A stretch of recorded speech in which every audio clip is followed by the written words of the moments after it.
할렐루야. 우리 앞에 뒤에 인사하겠습니다. 여러분의 마음을 굳게 하십시오. 인사하겠습니다. 여러분의 마음을 굳게 하십시오. 네, 감사합니다. 모두 건강하게 이렇게 한 주 만날 수 있어서 감사합니다. 한 송이 국화꽃을 피우기 위해 봄부터 소쩍새는 그렇게 울었다 라는 식기가 있습니다. 서정주 시인의 국화 옆에서 라는 시입니다. 1948년에 지어진 작품 내용이죠. 우리 교회는 특별히 농촌 그리고 논 가운데 있는 교회예요. 그래서 계절의 변화에 가장 민감하고 주변의 환경을 보면서 어떻게 계절들이 바뀌어 가고 있는지를 보게 됩니다. 농부가 풍성한 수확을 거두기 위해 이른 봄부터 씨를 뿌리고 여름에 땀을 흘리고 곡식을 가꾸죠. 그리고 모진 비바람, 뜨거운 햇살, 그 모든 것을 등지고 수고스럽게 땀을 흘릴 때 가을에 추수할 것, 열매를 기대할 수 있습니다. 우리는 열매의 자라남을 보고 인내라는 것을 배웁니다. 쉽게 거둘 수 없고 쉽게 얻을 수 없는 것, 그것이 인내를 통해 우리의 삶에 대단히 큰 교훈으로 자리 잡게 됩니다. 마당의 대추나무에 대추가 탐스럽게 열려서 먹어도 되나? 너무 잘 열리고 다 알도 커져서 하나를 따서 굵직한 것을 먹어보았는데 아직 센 거예요. 하나도 익지 않았고 아삭한 소리만 나고 맛이 아무것도 없었어요. 그래서 더 기다려야 되겠다라는 생각을 했습니다. 사람이 태어나 한평생 자라는 것이 꼭 열매를 맺는 것처럼 하룻밤 사이에 일어나는 일이 아니고 많은 것들을 기다리고 땀을 흘리고 수고의 시간들을 지나쳐야 우리는 열매를 거둘 수 있다는 사실을 알게 됩니다. 그래서 인생을 표현하는 많은 단어들이 있는데 그 단어들 중에 인내라는 단어는 우리의 인생과 굉장히 많이 닮아 있다라는 생각을 하게 합니다. 오늘 본문인 야고보서에 등장하는 단어가 바로 인내라는 단어입니다. 사실 야고보서가 5장밖에 되어지진 않지만 본서, 우리가 오늘 읽은 5장의 내용에 보면 성도들의 인내를 이야기하고 있습니다. 야고보서는 왜 성도들의 인내를 마지막 장에 꺼내어 성도들에게 인내하라라고 말했을까요? 아마 이 야고보서를 당시에 받아든 서신을 받아든 성도들은 어땠을까요? 그 당시 인내하지 않고는 견딜 수 없는 상황 가운데 있었던 사람들이었을 겁니다. 많은 고통과 어려움에 처해져 있던 그리스도인들에게 바울은 그들에게 전하는 거예요. 너희의 고통을 인내하라. 너희들의 지금의 환경을 인내함으로 버티어 나가라. 그것이 그들에게 가장 필요한 메시지였을 거라 그는 확신했기 때문일 겁니다. 인내는 우리 그리스도인들에게 가장 중요한 덕목 가운데 하나이죠. 하나님은 우리로 하여금 구원받아 하나님의 자녀가 되는 은총을 허락하여 주셨어요. 그래서 그 구원은 우리가 지난주 함께 나누었듯이 어떤 겁니까? 순간적이죠.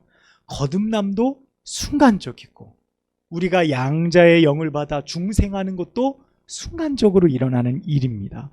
그것이 우리의 구원이에요. 그러나 하나님께서는 우리의 삶을 어떻게 하시죠? 그리스도인의 삶으로 살아가는 그 삶을 그 먼 여정으로 그냥 남겨 두셨어요. 구원은 우리에게 순식간에 순간적으로 일어나게 하시고 하나님의 자녀가 되는 권세를 허락하셨지만 그리스도인으로 살아가는 믿음의 여정은 너무나도 긴 여정은 그대로 남겨두셨어요.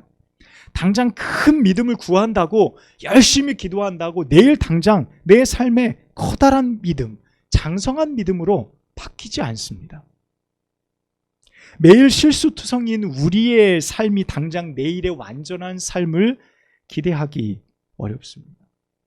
우리는 자라나는 곡식처럼 열매를 맺기 위해 쏟아지는 비, 바람, 뜨거운 햇살을 견디어내는 과정을 우리 인생 중에 반드시 거쳐가야만 합니다.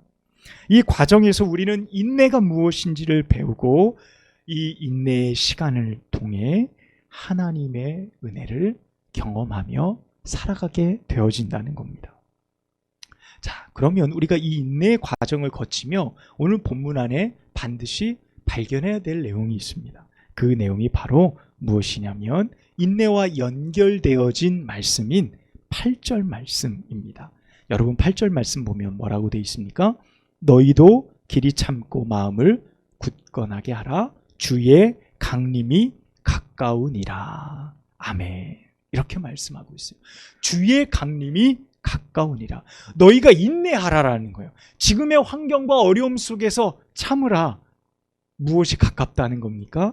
주의 강림이 가깝다라는 겁니다.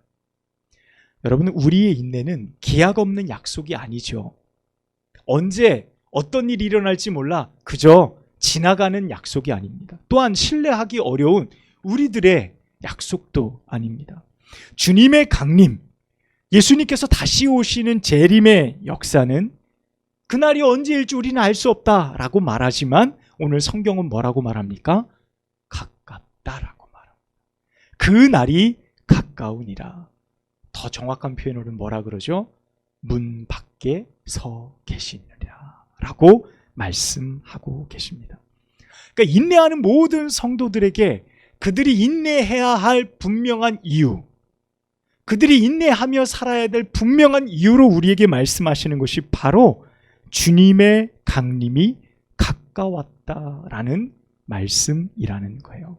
이 주님의 강림의 시간을 우리가 기다리고 그 날에 가까이 옴을 우리가 소망하며 살아가는 것, 그것이 바로 우리 그리스도인들이 살아가야 될 인내의 가장 중요한 방향이라고 말씀하고 있는 겁니다. 할렐루야. 지금 우리가 보내고 있는 모든 이 시간들은 사실 불완전한 시간일지 모르지만 우리가 기다리는 시간은 어떤 시간입니까? 완전한 시간이죠.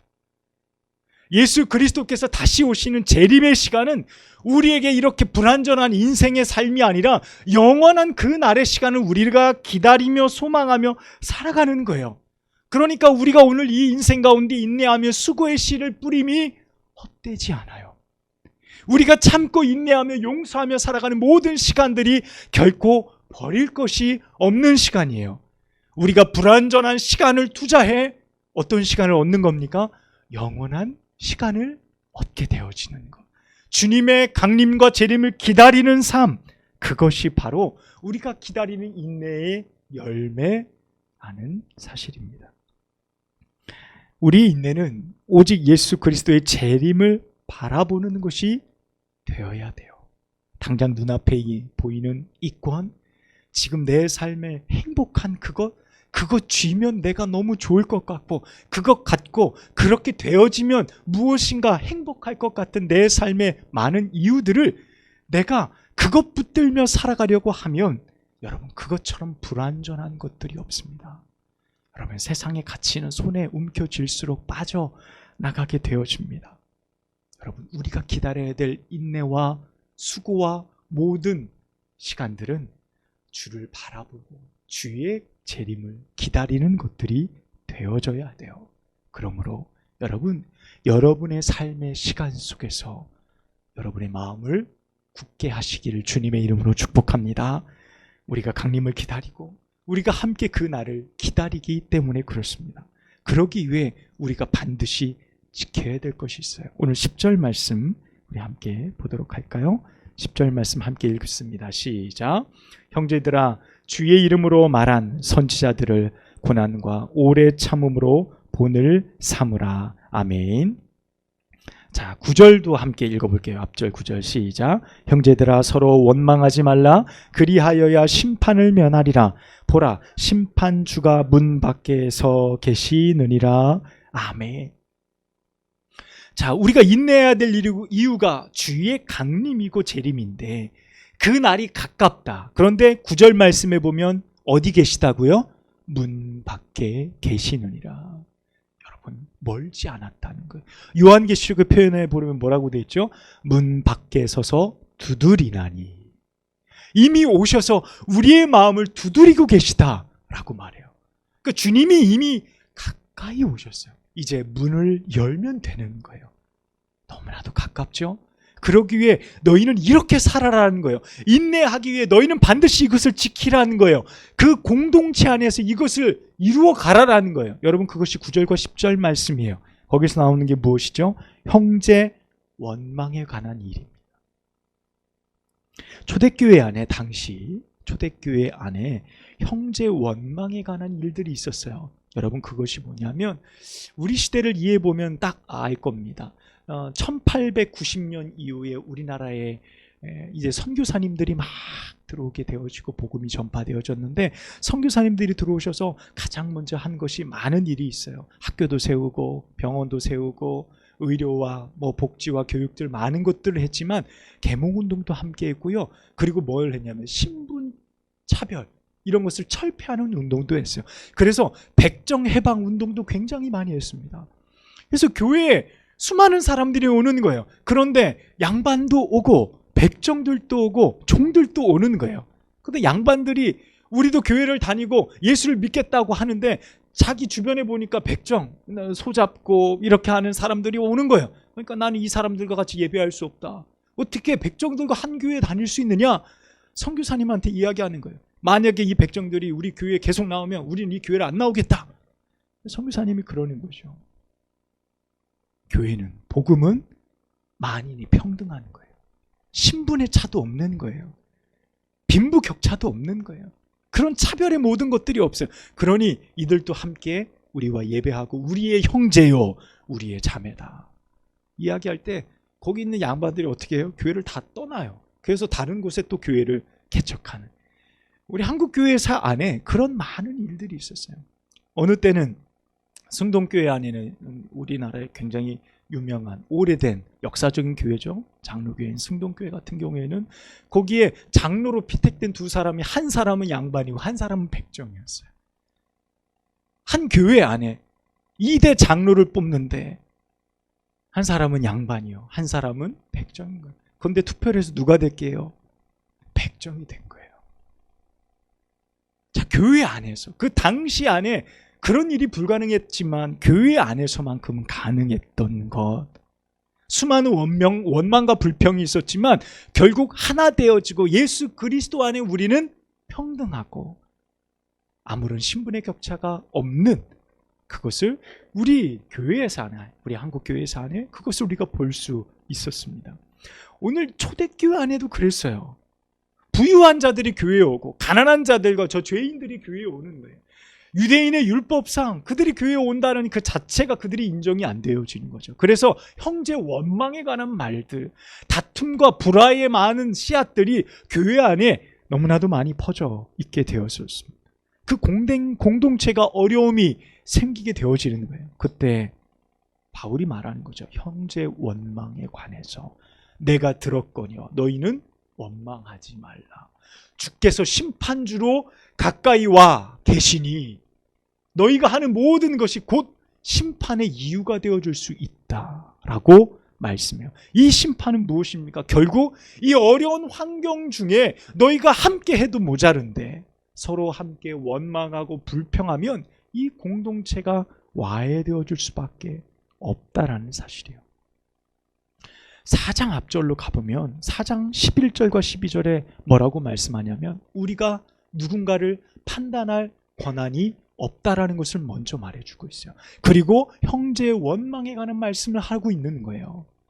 그러니까 우리가 지적하죠. 아, 저 사람은 못나서, 저 사람은 가난해서, 저 사람은 이게 문제고, 저 사람은 상식이 없어서, 저 사람은 예의가 없어서 이 교회에 오지 못해 라고 말하는 모든 원망의 순간들을 바울이 지적하면서 너희가 그러함으로 하나님 앞에 심판을 받을 수 있으니 조심하라 라고 말하고 계시는 거예요. 주님은 그 공동체로 하여금 그러한 원망들을 가질 수 없게 하라. 그러므로 너희가 바라보라라는 거예요. 무엇을요? 선지자들이 살아갔던 믿음의 삶을 너희는 바라봐라라는 거예요. 형제들의 약함과 연약함, 그들의 부족함과 허물을 쳐다보기에 시간을 낭비하지 말고 세상의 가치와 세상에 갖고 싶은 그 화려함에 너희의 마음을 빼앗기지 말고 너희의 시각을 믿음으로 살아갔던 저 선지자들의 삶에 고정해 보라라는 거예요. 그러면서 누구를 소개합니까? 욥을 소개하는 거예요. 욥. 우리가 욥기서의 내용을 알잖아요. 욥기의 내용을 소개하고 있는 거예요. 여러분, 욥은 누굽니까? 고난의 대명사잖아요. 고난했다 하면 성경에서 제일 먼저 떠오르는 사람이 바로 욥이에요. 이 사람이 인내함으로 그 고난을 이겨내고, 말씀해 보면 주께서 마지막에 어떻게 그에게 갚으셨는지 너희가 들었다. 하나님이 욥의 결과를 통해 어떻게 합니까? 그 고난에서 축복으로, 갑절의 축복으로 그의 삶을 바꾸어 내신 대단히 좋은 본보기로 욥을 소개하고 있어요. 여러분, 욥은 의인이었어요. 동방의 완전한 자라라고 성경이 그를 소개하며 내용이 시작이 되어져요. 재산도 너무너무 많았고 종들도 많았고 자녀들도 많았어요. 그 자녀들 모두 말썽 한 번 안 부리는 순종적인 믿음의 자녀들이었습니다. 한마디로 모든 것을 갖춘 자 아닙니까?